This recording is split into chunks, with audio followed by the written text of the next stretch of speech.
Good afternoon, and thank you for tuning in. On behalf of all of us at the locally based, independently owned bookstore, Books and Books in Miami, Florida, and in partnership with Miami Book Fair, it's my pleasure to welcome you to a virtual afternoon with Theresa Brown and Damon Tweedy to discuss Healing When a Nurse Becomes a Patient, published by our friends at Algonquin Books. Theresa Brown, RN, author of the New York Times bestseller The Shift, has been a contributor to the New York Times. Her writing appears on CNN and in the American Journal of Nursing, the Journal of the American Medical Association, and the Pittsburgh Post-Gazette. She has been a guest on MSNBC Live and NPR's Fresh Air. Her first book was Critical Care, and during what she calls her past life, she received a PhD in English from the University of Chicago.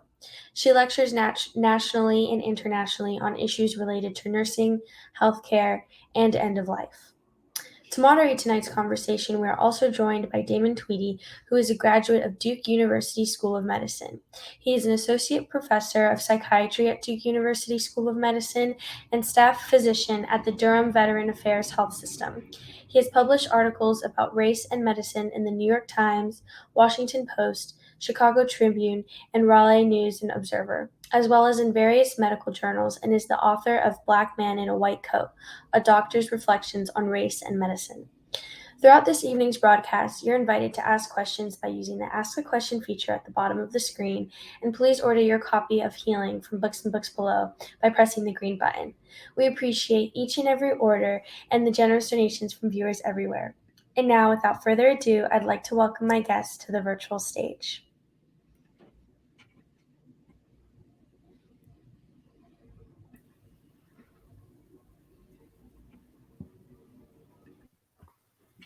All right. Hello. Hi, Theresa. Hello. How are you? Good. How are you? It's great. It's good to see you. And, it's interesting because it's the first time we've actually, met, but certainly, feel like I know a lot about you through your writings and, read some of your columns in the New York Times over the years and in your latest book here. So I'm really, really kind of excited to sort of be here and just sort of learn a little bit more about you. Hopefully I can, do you justice and have the audience sort of get a full feel for everything. So I just wanted to say welcome and it's great to see you. Oh, thank you. And of course, I loved your book, Black Man in a White Coat, which, made me see the world in a new way, which I really appreciated. And thanks to Books and Books, we have had a cold, wet spring in Pittsburgh. So I just like to imagine that I'm in Miami right now, and Exactly. and it feels great. Yes. So I'm going to start by doing a short reading. This is the book Healing. You can also see it behind me, cleverly positioned there for this event. Oh, and also a reminder that people can put questions where it says ask a question. And I'm very open. I'm happy to answer anything. I'm sure you could even ask Damon a question. You could ask us both a question. So this is the prologue to the book. So this is how it starts. I was reading Bad Feminist by Roxane Gay the day I went for my scan. The inside cover of the book is neon pink, not the girlish pink of Disney princesses and bubblegum, but a knowing, winking pink, the color of a bad, as in badass feminist, the kind of person who reads Bad Feminist while waiting for a mammogram. It was a follow-up. I had mentioned it to my husband, Arthur, who was out of town, but no one else. I always got called back. Well, not always, but often, and I'd sweated the, quote, need for additional screening enough times that I'd convinced myself there's no value to being anxious in advance. I had a mammogram and an ultrasound, right side only. I waited calmly in the hallway in between the two scans, and then I waited in the ultrasound room after the tech left and before the radiologist came in. Might have wondered why the tech left, but instead I read my neon pink book word by word without knowing what I was reading. A questionable scan merits an on-the-spot reading by an on-site radiologist who came in and redid the ultrasound. She took a long time, which annoyed me, and then, once I considered why she might be slow, scared me.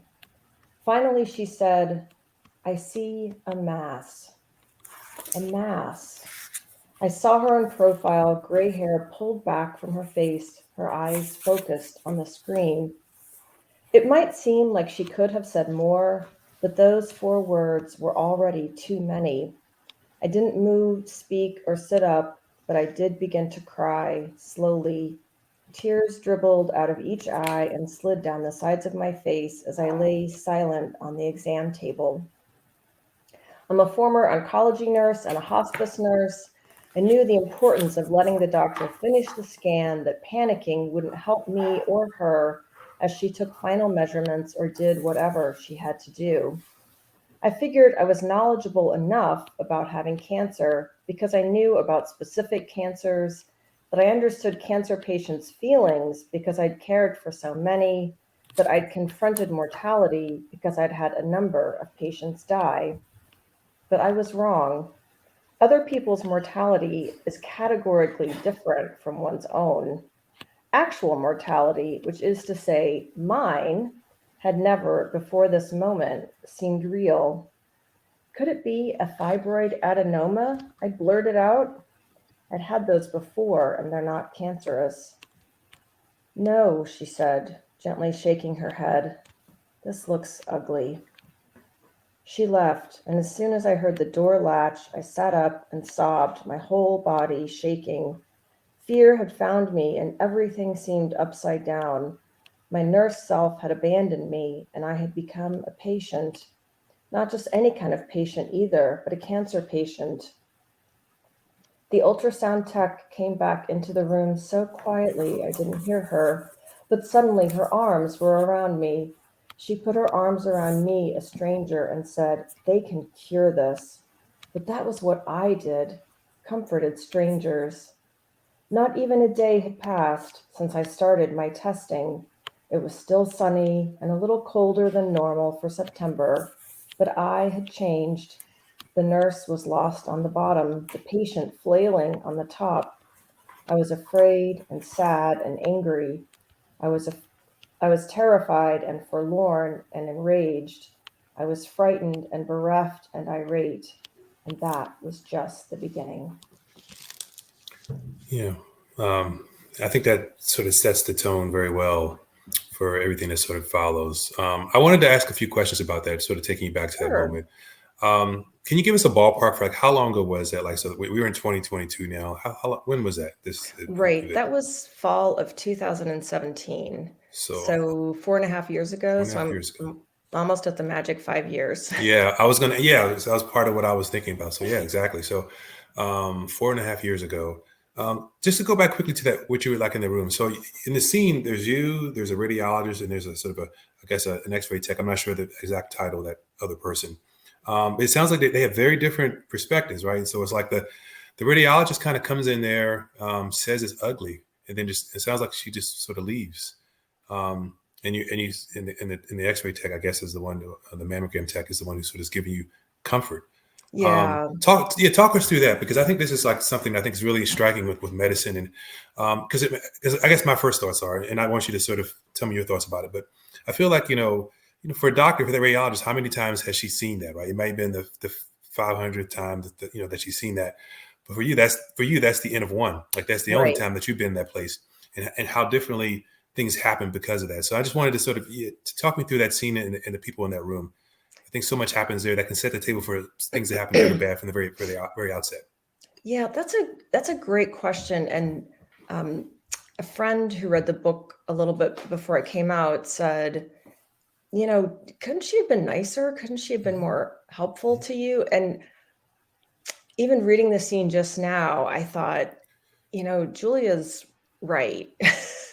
And I don't know why I'm not harder on her or expressing the wish that I wanted more from her, which, and then in a later chapter, I talk about how she brought me into the room and showed me the mass on the screen. But I never got that moment you see in TV shows and movies where the person gets a cancer diagnosis and they're sitting in the doctor's room and they're both calm and they're not being interrupted and they have a conversation about what's going on.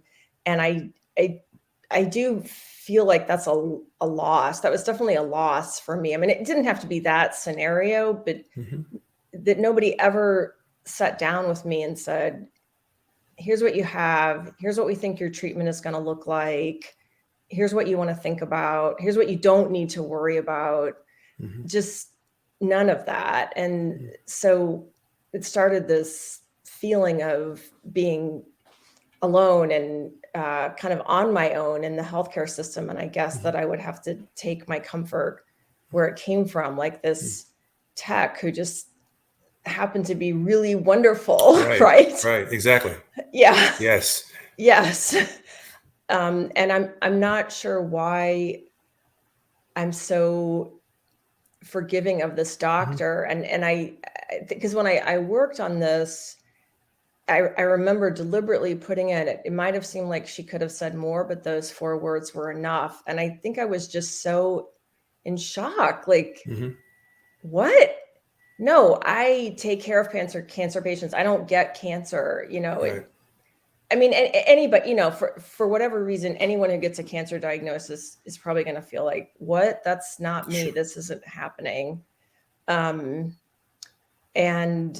so maybe that's why I kind of give her a break. But you're so right. It's such a good question. And it's really at the heart of the book and why I wrote the book, that gap between what patients are feeling in terms of fear and anger and all kinds of things, and then what the system and the people in it are able to give to us. Right. And so my intention wasn't necessarily to besmirch the radiologist, but it's just that but to put that sort of contrast so that you're here in this moment and this other person's kind of in this system and things are just happening, and who knows how many people she had to see right immediately after, and you could just sort of see how there can be at odds, and the patient's needs maybe aren't met. And so I think that's a lot of what's kind of at the heart of your book. Tell us a little bit about so what happened after that initial diagnosis. I know there was this issue with trying to actually, because once you have the scan, you still have to have a biopsy, right, to determine what's actually if it's cancer or not. And I just want to get a little bit more about sort of what that journey was like. I know there was some kind of delay there, and then kind of all that from there. And even that day. And just to emphasize, I'm not trying to besmirch the radiologist either. I'm just thinking about, it's complex. It is. And I think some of the points we're going to talk about later will actually sort of maybe shed some light on it. But I just wanted to kind of throw it out there as like that sort of contrast between the patient's needs and the doctor's. Yes. Thank you. And even that day, so they wanted to get another mammogram.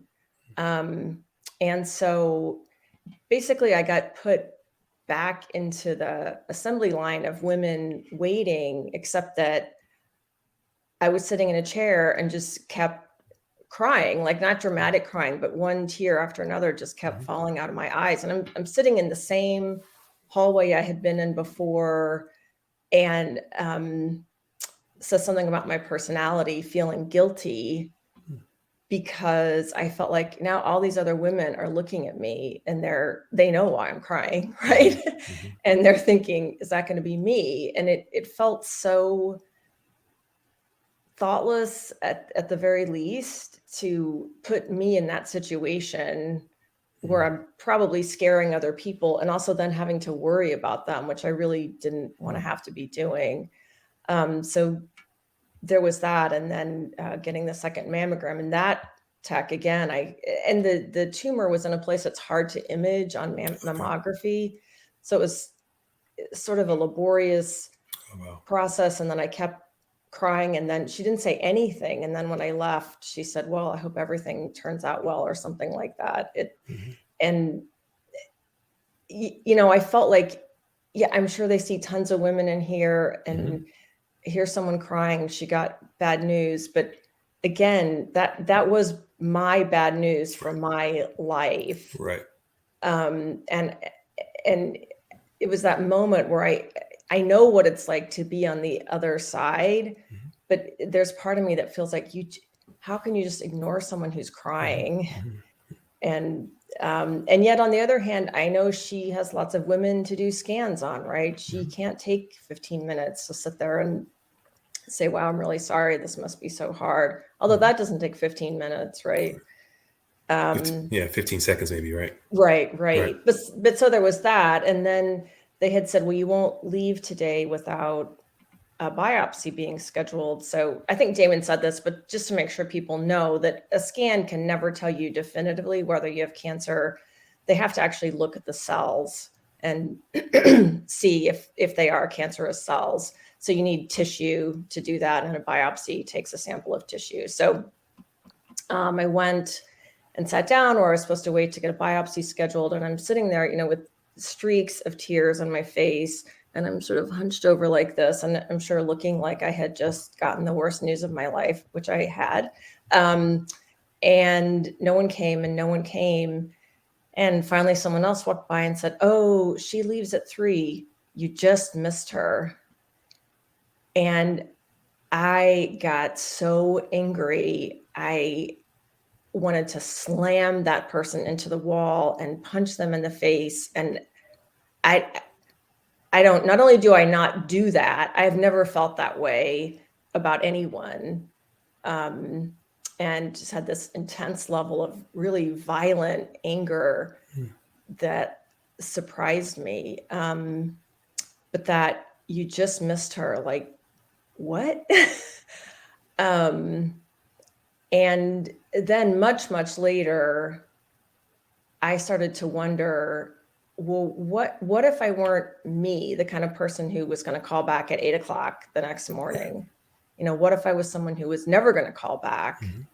Would I've been, quote, lost to follow up? Mm-hmm. Just the sense that there was no one following what was going on with me. And I did an interview yesterday with a woman who, is the host of a radio program, who was also a breast cancer patient. And she was saying, "Oh, they had everything set up for me." And I know there are centers where they do that. But I think there are also a lot of places where you're really on your own. Right. And the place I went to is called a cancer center. It's, very well known in Pittsburgh. But there was no organization at all, and no set path. Even I just don't understand why I couldn't at least get a piece of paper that says, here's your likely treatment plans, here's what you need to do. And I really do wonder, if I hadn't called, would someone have followed up with me, said, "Hey, we're worried you have breast cancer. Are you going to look into that?"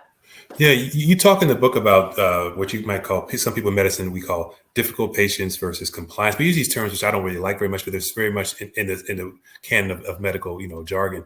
How do you talk us through a little bit about that? Because I think you're on that track now. But like, how does someone navigate this without, sometimes if you just sort of sit back and let things happen, things might not work out very well. And how do you also don't want to be someone who's like the person that no one likes either. So yeah, how do you navigate that as a patient in the system? Because it could be really complex, as you're kind of illustrating. Yeah, that is a great question. And I realized this really during the biopsies so I had to have 2 biopsies because the mammogram suggested some different things, and the ultrasound. So 2 different biopsies, one of which is called a stereotactic biopsy. And it's this bizarre thing where you lie on a table with a hole in it, and you stick the breast that has the tumor in it through the hole. Right. And then they sort of ask you to adjust your position and take tissue. And again, because it was in a kind of difficult place, really close to my armpit, they couldn't get the sample that they needed. And I knew, because of being a nurse, okay, the best thing for me to do here is to be absolutely still, to not ask questions, to not be needy in any way, because they're having a hard time and I don't want to be throwing a wrench in the works. And it worked. And afterwards, they complimented me on how patient I was. And I say this in healing, it's pathetic how much that meant to me. Like, I felt so proud that I was, able to, like, just forget that I was a human being and not a breast attached sort of to a body. And at some point, I just got so tired of that. Like, I realized there's such a cost to it, and started being more demanding and insisting on knowing things. And why do I have to wait for this? And I realized, oh, I am the difficult patient. And I agree with you, Damon. I don't like those terms either. And I try not to use them. Sometimes they do slip out, but you're right. They are in the mix totally. I mean, people get labeled like that all the time. All the time. And I felt embarrassed briefly, like, oh, I'm that person. And, and now we have this whole idea of what's a Karen in our society, right? Just to throw that into the mix too. Like if it's a little more complicated, if you're a white middle-class woman, it doesn't matter. Whoever you are, it's complicated, right? Just in different ways. But, and then I realized I don't think I had a choice. I don't think I had a choice, but to be demanding, because the system is not set up to be responsive. Yeah. Now breast cancer, let's talk a little about that. So that's, extremely, common. We hear all the things about, and then you see on TV, the athletes and things wearing pink for breast cancer month. It's sort of in the sort of public conscious in all sorts of ways. So you hear these numbers about it, and I'm wondering kind of, I've heard sort of mixed things about that. Like, is it overdiagnosed? Is it not? And so how do you sort of sift through all of that? Like, I know you talk about that a little bit in the book, so I'm curious, like, what do you want to tell our audience about that? Yeah, good question. And just a reminder again to people that you can put in questions if you want, and this might be something people have questions about. Yeah, so there's a whole school of thought that says it's not that there's more breast cancer in the world, it's that women are overdiagnosed and they're like mine, small breast cancers that are slow growing that would never cause trouble. And I used to be on that bandwagon, like, let's look at the data, let's think about this. But then once I was diagnosed, I just felt like, okay, no, I don't agree with that. No one, because that's the thing they never say when they say, oh, we are treating these cancers, that would never be a problem. But there's no way to know which cancer is going to be a problem and which isn't. So it's disingenuous, bordering on slightly dishonest to make a fuss about that, because no one can guarantee to a woman that if we do quote unquote watchful waiting, it's going to be fine. And you're right, there is so much about breast cancer in the public eye that to just ignore it would be really hard. But that was very humbling in a good way to me, to realize, oh, it's one thing to have this idea about what's appropriate treatment and testing, and then when it's you, it's let's get this out of here. And exactly. Yeah. What did your treatment end up entailing? What did your treatment entail ultimately? Yeah, so I had a lumpectomy, a surgery, and where they removed the tumor, and then radiation. So that's 4 weeks of radiation, 5 days a week. Wow. Yeah. And I was gonna. Well, go ahead, because you've got all your questions. Yeah. No. Keep going. Yeah, the thing about radiation oncology was how amazingly kind they all were. And when people ask me, well, wouldn't it be a lot of effort to have more compassion built into the system and to really look out for patients? Well, no, just like you and I were just talking about, saying, hey, I'm really sorry this happened to you. It doesn't take that long. And in radiation oncology, which you sort of think of as being sort of sci-fi and very cold and hands off, it wasn't like that at all. They were so thoughtful about the care, and they showed me a video about what the care was going to be like. They were very clear about what the expectations were and how I should take care of my skin and things with diet to think about. And the techs were these amazing millennials who get a bad rap, I think. And these techs really proved that it's very unfair, some of the things people say about millennials, because they were incredible. And they said to me, we know you don't want to be here, so we have to be extra nice. And they worked long days. I mean, one of the weeks I was there, they were just incredibly busy. They were working from 7 a.m. to 7 p.m. Doing scans. Never made me feel like I was just a number on a piece of paper. So it can be done, right? Yeah. Tell us about with cancer. in breast cancer, but cancer more generally, there's this sort of this vocabulary that's kind of been used, and a lot of times used as these metaphors of war, right? The war on cancer, the battle on cancer. Someone won the struggle, they lost the struggle.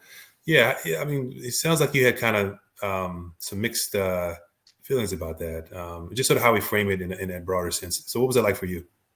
Yeah, I don't like that language. And the interesting thing is, I haven't liked that language for a really long time. I never would use it with patients. Mm-hmm.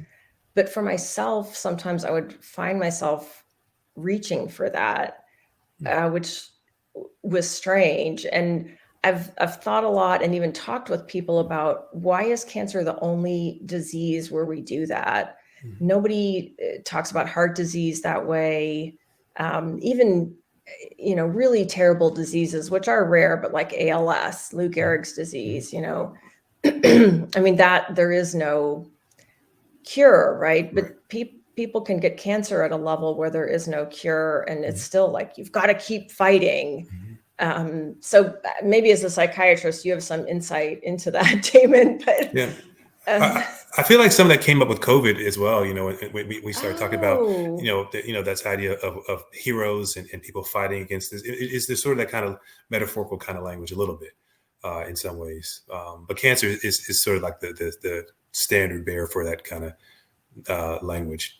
But you're, speaking of which, though, you're a nurse. And so you're not just like an ordinary patient, right? You're a nurse, and you not only a nurse, you worked in oncology, and you worked in hospice care, which some people in cancer go into. So tell us kind of a little about the work you did, and because there's a quote that you put in there that really sort of stuck with me. It says, people failed me when I was a patient, and I failed patients when working as a nurse. I see that now. So I'm kind of wanting to know, how do you see the perspective of you being a nurse with what happened in terms of your health, and so how do you sort of juxtapose those? I'm really curious to hear that. Yeah, and so I gave the example of the biopsy scheduler not being there, and someone else in the office saying, "Oh, you just missed her." And I had some other incidents that were similar. And writing the book, I reflected back on a day when I had a patient come in. Sometimes people get their initial chemo for leukemia. They stay in the hospital 6 weeks to 2 months, and then they have to do follow-up treatments that they have to come back to the hospital for, because it's a couple of days. So we had a patient who was coming back for that, and a new system had been put in place where he would start his chemo at our outpatient clinic across the street, and then come to the hospital. And the idea was, you start early, you get out earlier. And I think this was something patients really wanted. So fine, guy shows up, he's going to be my patient, didn't have an IV pump. And that meant I couldn't give him the fluids that he needed to have before he got the chemotherapy. So I called supply and get an IV pump. This happens, very normal. And they said, well, we're out of IV pumps. And people should understand, this is like a restaurant saying we're out of forks. Like, we don't have any plates anymore. Sorry, we can't feed you. Like that just doesn't happen. Can't happen, right? Right. And I don't know what was going on that day that there were no IV pumps, but there weren't any. And then there kept not being any. And he got really angry. He didn't say anything to me, but he would stand in the door of his room and essentially give me dirty looks. And I was really busy with my other patients. And the whole thing became kind of a mess in my head. And I, in some situations like that, would do whatever I could to find an IV pump. I would go to the floor below and look for an IV pump that was sitting in the hallway. And that day I was busy enough, and I was, to be honest, annoyed that he had come over with this problem. They hadn't solved it. They hadn't let me know.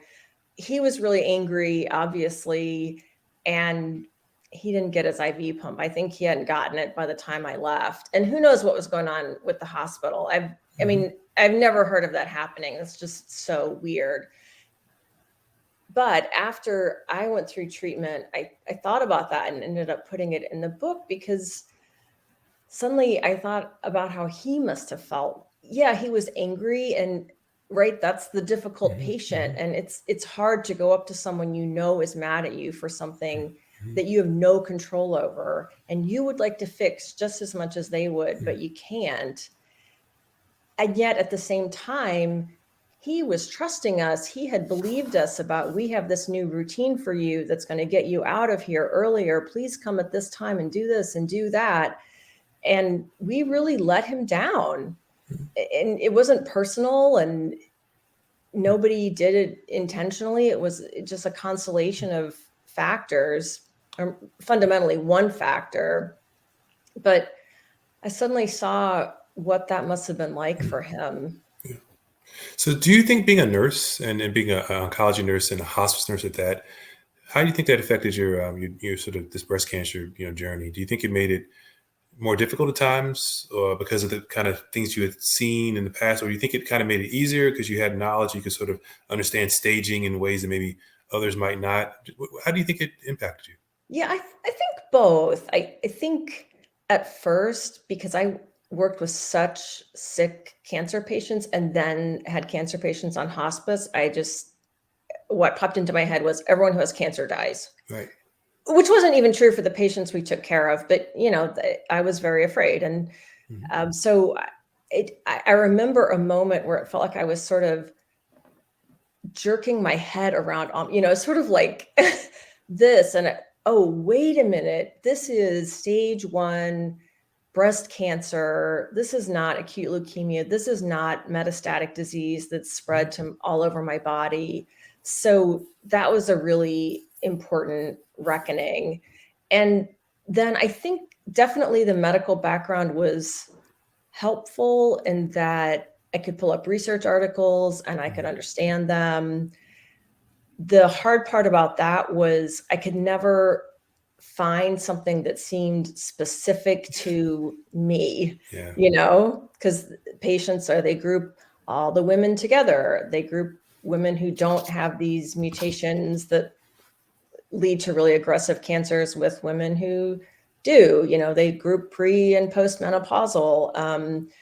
And so in healing, I talk about the rabbit holes and how I never saw them coming. And I had made a decision, which I think was a good one, not to go on the internet, because I had patients, and you might have experienced this too, who go online and they just read things that terrify them. Yes, absolutely. Yeah. And I did not want to do that. But even reading medical research articles and peer-reviewed journals, I still saw things that really scared me, and I never found exactly what I was looking for. So I'm still glad I had that knowledge, but sort of a mixed blessing, right? Kind of a mixed blessing. Yeah, mixed blessing. That's a great way of putting it. It didn't help me as much as I thought it would, and at first it scared me to death. Yeah, exactly. Because we see worst case scenarios in our field all the time. Tell me, you mentioned you talk a lot about the kind of the health. I know we have a few minutes left, but the healthcare system. You had some comments about how there's this sort of idea that you alluded to. There's like these kind of cracks people can slip through pretty easily, right? And in some ways, we have the best healthcare system, right? People with the best level of care, but in some ways, we have one that's not so good. And sort of talk us through a little bit of that, because you've worked on the inside as a nurse. You've seen that side, and you also have seen as a patient. Talk us through kind of where you think our system, where your take on our system is, and how we could do it better. Yeah. So as part of this work, I started looking into racial disparities in healthcare, and for Black Americans, the outcomes for cancer are just so much worse than for white Americans. And I'm sure there are people looking into why that is, but it's really shocking when you find that out, and wrong, I think, is the word that comes to mind. A simple, easy word, but that just shouldn't happen. And looking in a little more, I discovered a research article, which was actually really helpful, about just a very basic thing about how some hospitals decide, and healthcare systems, who would benefit the most from, say, intensive primary care. And they were looking at patients in an aggregate and who spent the most money on healthcare and using that to determine, oh, these patients would really benefit the most from intensive care. And the idea is, let's handle problems before they become catastrophic. And the focus is save money on catastrophic care. I mean, the important thing for the patient, and the ideal if we express the focus this way, is to keep that person from having a catastrophic healthcare event. But the mistake in this algorithm was assuming that people who spend the most on care are the ones in need of the most care. Yeah, and they found out that Black Americans with the same level of ill health as white Americans end up spending much less on care. And so these Black Americans who could have really benefited from this program were just left out of it because of this mistake in evaluating who's the most in need and how that shows up. And they use the word wedge, which I really loved, this whole idea of, I shouldn't say loved, but it's a great image for the problem, right? That people being sort of wedged out of care. And writing about this, I was writing about a Black woman who was diabetic and needed to have both her legs amputated below the knee. And that wedge image is so powerful because I felt like, was she wedged out of care? And so she couldn't get care for her diabetes. And then her diabetes got out of control and she developed leg ulcers. And then was she wedged out of care for care to have those wounds to heal? And then her legs were essentially going to become wedges. And in a literal sense. Yeah, this whole long pathway towards ill health because she missed out. And so, right, people cannot get the care they need because of their race, because of their sexuality, and then also because of money. Insurance status, health insurance, how much money you have, all that stuff. It's amazing. Yeah, in the US, we're so comfortable with people not having health care. Right. Which it's for those of us who see it, it's just baffling and mystifying and just horrible for those of us who actually have to see it. So if there are any questions, you can certainly post them in the chat. I did want to ask you, I guess it was one other thing I just want to ask you. So, you're a nurse, and I feel like there's a lot of books that are written by doctors, like such as myself, and a lot of TV programs, and they seem to be more doctor centric. I think it's really refreshing to sort of think about the nursing perspective. Because when I think about psychiatry, if you think about, like, we work on an inpatient psychiatry ward, the doctors are there for 5 or 10 minutes out of the day and they're gone. Nurses are there most of the time doing their hands-on work. Tell us about, just your role as a nurse in writing and sort of I think you're one of the sort of leading, nurses who are actually sort of advocating and speaking from this perspective. I think it's a really good one. Tell us a little more about that. Thank you. Well, when I started writing, which was over 10 years ago, I felt like I had a mission, a true mission, and that was to educate the public about what nurses really do, because I think people don't know. And what you're saying, that the doctors are there for 5 minutes and then the nurses are there with the patients. And just to make it clear, it's not because the doctors aren't working. They're just, it's not that. It's not that. They're just doing other things. But I always pick on Grey's Anatomy for this, the long-running TV show, because in that hospital, the doctors do everything. Right. And whenever a patient is sad and is having an issue, there's a doctor right there to help them.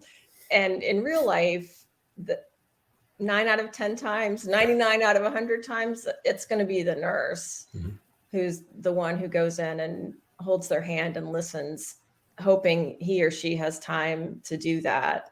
So it's so important what we do. And I think people got a sense of that during COVID. There was really good media coverage of nurses. And the two things I want to highlight are, one, like I just said, the emotional work that nurses do. And we did hear about that during COVID, nurses, holding up iPads so families could say goodbye. Feeling the burden of having to be someone's spouse, pastor, child, brother, whatever, and that was really hard when families couldn't visit. So there's that, which is key to our work and part of our training. But then also nurses are the first alert system. We're the one who walks into the room and somebody looks strange, or suddenly their breathing is really bad, or they're projectile vomiting, which did happen to me walking into a room right as someone projectile vomited. It happened to me too once. Oh, really? Okay. It is a thing. If you've never seen that, it's really like, wow. Is that really possible? The human body is amazing, right? Exactly. Yeah. And then it's the nurse who says, wow, okay, something's going on here. What are we going to do to handle this? And puts that patient on oxygen, or does a neuro exam. And these are all things I've had happen to me. Sure. Does a neuro exam and realize they can't follow your fingers, right. Or like projectile vomiting. And so I really want the public to see that we complement physicians, and we happily work with them, and but we are not just assistants, right? No, to doctors. There's so much value, and so I think a lot of times, I think the more that obviously the more I do it, the more I continue to appreciate it. So yeah, I just wanted to make sure you said that. Thank you. So we have time for questions. I don't know if anyone has questions in the audience. It's weird. Always the weird thing about being here, like we were in a bookstore, we could kind of see the audience and feel the audience, and here is always so different. So right. I appreciate everyone who's been here. Anybody have a question? Yeah. Still any questions here, or did I just see if I can figure this out? Oh, how many copies should I buy? It's a really excellent. I'll leave that to you. You answer that one. Well, obviously as many as possible. Yeah, right. But not if you can't afford your healthcare. Pay for your healthcare first. Yeah, exactly. You mentioned, as we were waiting for any questions, I mean, you guys can just chime in if you have any, and just type it in the chat there. Nurses, you hear a lot about nurses leaving the field, right? You hear about doctors leaving the field, nurses even more so. What do you make of all that? It seems like doesn't bode well for our, long-term. What do you think behind that? Yeah. It's scary. And I wrote a big piece about that for the New York Times a year ago, February, I think. And the title they gave to at least the online version was COVID-19 is going to end my career, which was something a nurse said to me. And it's scary because already we had, according to the Bureau of Labor Statistics, a nursing shortage. Right. And now it's getting worse and worse and worse. And what happened, I think, was healthcare systems looked at nurses, especially like we've heard this, a nurse is a nurse is a nurse. Commodities, and right. There'll always be another nurse to replace a nurse who quits. And so we don't have to really value them as labor. And plus they're expensive because doctors bring money into hospitals, but nurses are purely a labor cost and the biggest labor cost of any hospital.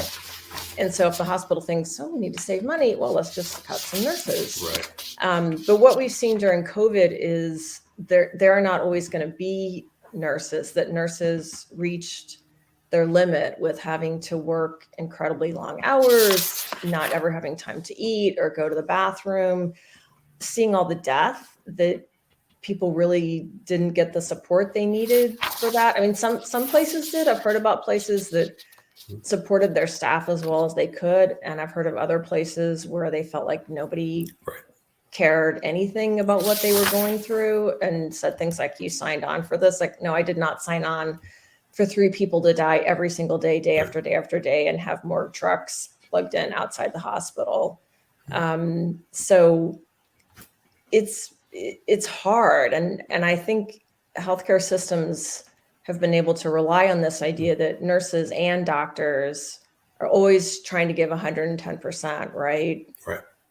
And people just ran out. Yeah, go ahead. It looks like you got 2 questions I want to get to. And it looks like they're kind of both in the writing process. One is asking, what was your favorite part of writing this book? And the other one is saying, this book is more personal than your previous books. And was it harder to write or was it easier because of that? So sort of connecting to the writing process.